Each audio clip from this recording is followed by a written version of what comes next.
வணக்கம் நண்பர்களே. ஆந்திர பிரதேசத்தின் உள்ள லேபாக்ஷியானது சிருஷ்டியின் அதிசயம் மட்டுமல்ல, இது ஒரு வரலாற்று சின்னம் மற்றும் இராமாயணத்துடன் தொடர்புடைய ஆன்மீக திருத்தலம். இதன் மர்மமான கதை மற்றும் மாபெரும் ஆளுமையை நாம் இப்போது தெரிந்து கொள்வோம். வாருங்கள்.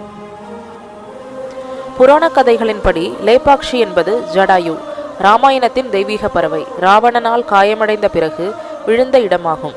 ராமர் ஜடாயுவை கண்டுபிடித்து லேபாக்ஷி, அதாவது எழு பறவையே என்று கூறி ஆறுதல் கூறினார்.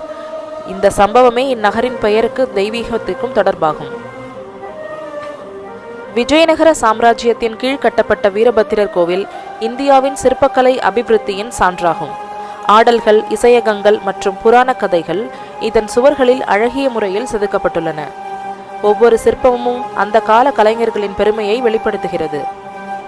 இந்த கோவிலின் மிகப்பெரிய சிற்பம்சமாக தொங்கும் தூண் ஒன்று உள்ளது. இந்த தூண் தரையினை தொடாதது மட்டுமின்றி அதன் அடியில் துணியை எளிதாக செலுத்தலாம். இது விஞ்ஞானிகளுக்கும் பக்தர்களுக்கும் இன்னும் வியப்பை ஏற்படுத்துகிறது. கோவிலுக்கு வெளியே நீங்கள் இந்தியாவின் மிகப்பெரிய நந்தி சிலையை காணலாம்.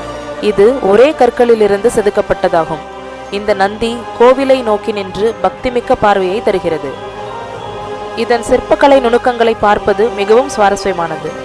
லேபாக்ஷி என்பது ஒரு கோவில் மட்டுமல்ல, இது புராணம், கலை மற்றும் மர்மத்தின் ஒரு சேர்க்கையாகும். இராமாயண தொடர்பு, தொங்கும் தூண், மாபெரும் நந்தி என ஒவ்வொன்றும் வியப்பை தருகிறது.